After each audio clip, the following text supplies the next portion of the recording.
This episode is sponsored by the Hollywood Casino at Charlestown Races in West Virginia. Hollywood Casino and ESPN Bet want to help you get ready for football season. Download the ESPN Bet app today and explore an action-packed online sports book. Then stop in the casino to catch the action in person with a tailgate party on November 17th. Visit HollywoodCasinoCharlestown.com to see how you can reserve your package. Must be 21 to enter the casino floor. Gambling problem? Call 1-800-GAMBLER.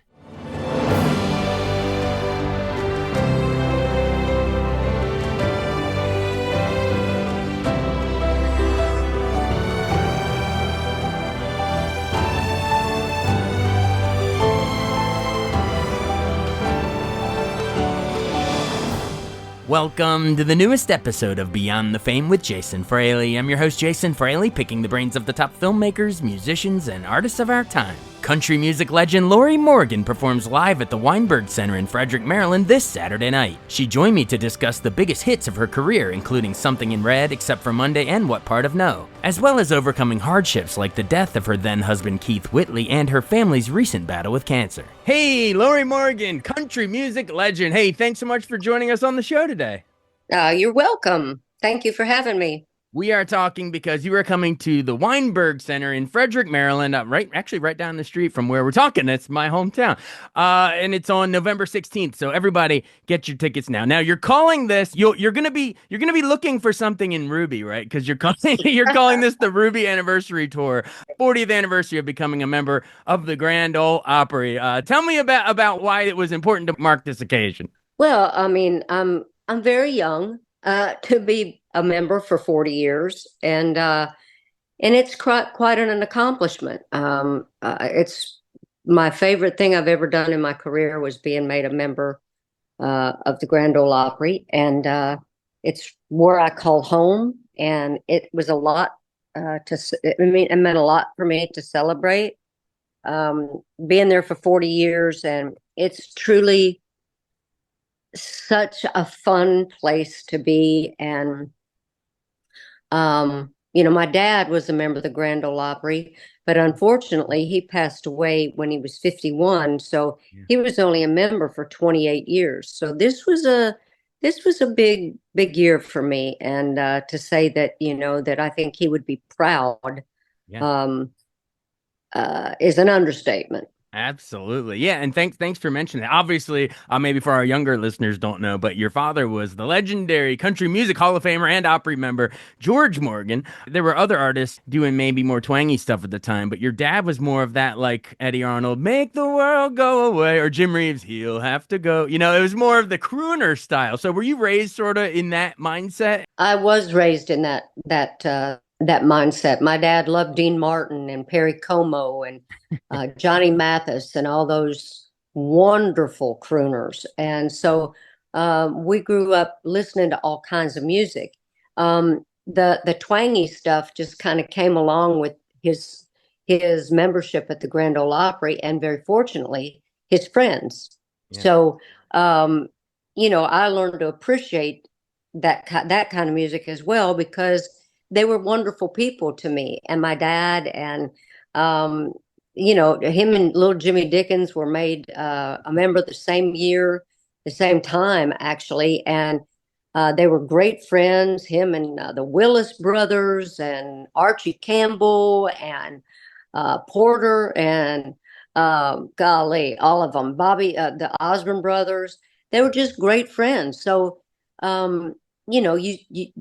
when you know those people and they're on the radio, you start listening to them, and you start appreciating it. So started appreciating all kinds of music, from the crooner stuff to the bluegrass. It's all great in my book. It's just amazing to me that you sort of grew up with that swirling all around you. You couldn't help but soak it in, I'm sure.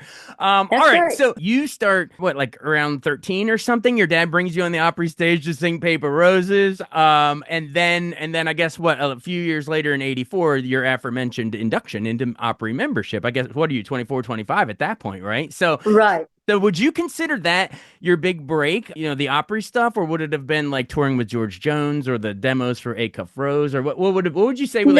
I think my break was being made a member of the Grand Ole Opry. It solidified me as an artist, It solidified me as a lover of country music and dedicated, a dedicated member, not just a member, but a dedicated member. Right. And I think that kind of, showed my peers that I was serious. I wasn't going anywhere. And uh, I just I got lucky, and I think I earned the respect of my peers, and that was that's what was had been missing. Absolutely. Dedicated. We're about to show as we grow as quickly of a chronological journey as we continue this conversation. We're going to show how dedicated you were to the genre over the years. So, all right. So you become an Opry member in '84. That's why we're doing Ruby Anniversary. And then I guess what 5 years later, '89 is sort of your big pivotal slash bittersweet year, right? Because on what May 11th, you drop your debut album, Leave the Light On. The song 5 Minutes tops the charts. There's like a handful of other hits too, like Dear Me, Out of Your Shoes. He Talks to Me. Like it's great stuff. My wife and I love that. But sadly, like the same week, like 2 days earlier, May 9th, your husband at the time, Keith Whitley, Uh, tragically dies. But I guess just talk about the bittersweet dichotomy of that year and that week for you. On the one hand, you're like skyrocketing to success, but on the other hand, you're dealing with this personal tragedy. yeah, and I didn't know what the album was going to do at that point. I didn't even think about it, Yeah. to be honest. Um, May 9th just kind of shut my life down. Hmm. And if I hadn't had the album, on deck to promote, to be happy about, it would have killed me. I mean, Yeah. I didn't have anything really but I mean, I had my children, of course, and Right. that they were the main concern, I guess. Yeah. But if had I not had the album, we wouldn't have had any money. So uh, Yeah. going out and promoting the album is basically what kept me going. And so that album means a lot to me. That first album means a lot because Keith was very instrumental in that album as well. He was in the studio with me a lot, listening to me and watching Barry Beckett produce me, and he had the idea for some of the background vocals, and he was just very proud of the album. So Mhm. um, it was bittersweet. Um, of course, I'd rather have him back than the Sure. album, Sure. but But it got you through. it did. It did. It got me through. Yeah. And not to mention you and Keith did that well for him posthumous duet Till a Tear Becomes a Rose. I think it won CMA Vocal Event of the Year and earned a Grammy nomination. So Yeah, yeah, and that was on Keith's album and one of my albums. I can't remember which right. one. Right. The second album, Something in Red, '91, earns another Grammy nomination for that amazing title track. I guess it's also up for like CMA Song of the Year. But beyond just the awards at the time, it was recently voted CMT's one of the top 100 country songs of all time. And I agree, it's an all-timer. My But God, I'm proud of it. I wish I would have written it. well, talk about why it's a great storytelling song where shows like the evolution of a relationship where she's looking for something in red, like the romance, and then green, jealousy, white wedding, something in blue, motherhood, and then back full circle to red. Like I love those country songs where you have to, it's cyclical to the same theme, but you have to listen to the whole thing to hear the journey. Is that why it works, you think? I do think it's why it worked. And I also think why it worked is that it didn't ever go to black. And I was afraid um when they pitched me the song, I wouldn't listen to it the whole way through because I thought, okay, you know, after the blue verse, we're going to go to black and it's going to be about death. And I'm not listening to it because I didn't want people to think, oh, she's playing on Keith, and Right. whatever. And so I never listened. I never listened to after the blue verse. I never listened to it, and I would cut it off at the blue verse. The blue verse. Finally, my Joe Galani basically made my best friend lock me in the bathroom and pushed a boom box in there and made me listen to the whole song. I was bawling the blue verse to the red verse. I said, "Oh my God, I can't believe I was going to pass on this song. And I did. I passed 3 times on it. Wow. And so I'm glad that sometimes artists don't know as much as they think they do. And that's why Joe Galante was the head of the president of RCA. So I'm glad you stuck with it and didn't pass a fourth time. I'm glad you yeah, listened to the whole thing. And you're right, because listening to it, all of us listeners thought that it was heading there too. Of course, it's going to end yeah, all black, but it's nice that it kind of wraps back around to red. I like that. yeah. And it's positive because Yeah. women do change after they had a baby.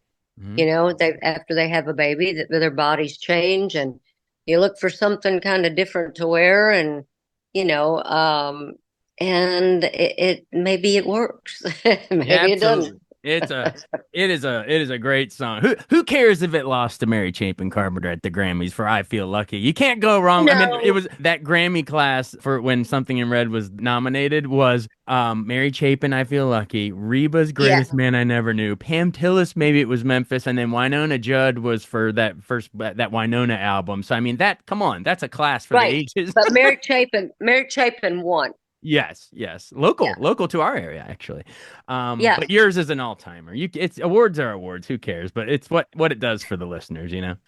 I talked to Johnny Math. I was out recording my Christmas album at that time in Los Angeles, and Johnny Mathis was on the session. And while we were out in Los Angeles, um, the next day we went to the studio, and I walked in, and Johnny said, "Hey, don't worry about don't worry about not winning that Grammy." He said, "I've been doing this a long time, and I've never won a Grammy."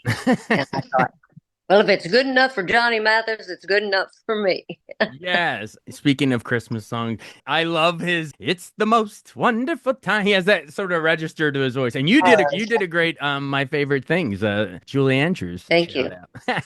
But love those Yeah, Christmas thank you. songs will be played forever. Well, I know we're kind of short on time and there's so many hits of yours that I would like. Maybe we can sort of like rapid fire a little bit. I'll try to throw out a couple song titles in a row here. I love Except for Monday, which was never good anyway. It's so good. When I throw out that title, what's the first thing that comes up? Except for Cha-ching, Monday, cha-ching. cash register. Yeah, Was that made me a lot of dates, and it was a great song for my career. And it's just an up tempo, feel good kind of yeah. song, that everybody can kind of relate to, and they like to say the names of the week, when I'm except for Monday, they always come in on the names of the days of the week.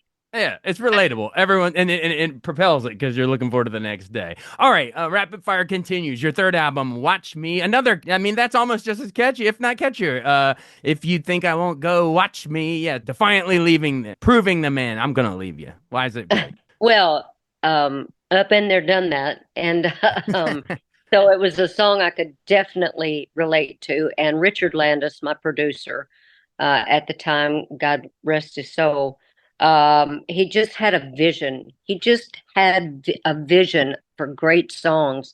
And sometimes he'd bring me these crappy videos, and I'd be like, I mean, demos, and I'd be like, I can't sing that. That's terrible. And he'd say, no, no, no, no. You got to hear the vision. You got to hear the vision. You got to hear it. You got to hear it. Yeah.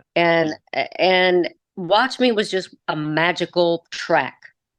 It was Oh yeah. magical, and the finger snaps, and I mean, it was a magical track, and it was a magical video. And it was also kind of a tongue-in-cheek kind of thing too, because in the video, I ended up going back to the guy, and so it wasn't just like kind of a screw you kind of thing. Right. Hey, you're messing up, and I'm gonna watch me. I'm gonna go. I love it. Same album. What part of no don't you understand? I think that was a number one, top of the charts again. Why do you love it? It's about you're just out trying to have a good time at the bar, and all these guys won't leave you alone. It's why don't they get it in their thick skulls? That's what it reads to me. How about you? Yeah, and when they first pitched me that song, I was skeptical to record it because I didn't want to come off like a bitch. Like, hey, what part of I wanted it to be the track to be more uplifting and kind of uh, not so, I can turn anybody down kind of thing. I didn't want to come across that way. So Richard worked really hard on the track, making it more uplifting and just, I think we even went up a key just to make it more, uh, like I said, a more tongue in cheek kind of fun thing. Right, right. All right, maybe time for maybe one or two more. I'll jump ahead to your fifth album, Greater Need. I love the song "Good as I Was to You." All these take me back, but talk about why that was so great. That one's about being taken for granted. Is this the thanks I get? Been there and done that. Been there, lived it. Almost every song we recorded. Um, I think as you get older in this business, you realize you don't have to do the bubblegum songs and the Yeah, true fruit songs. You got country music is about real life, yeah.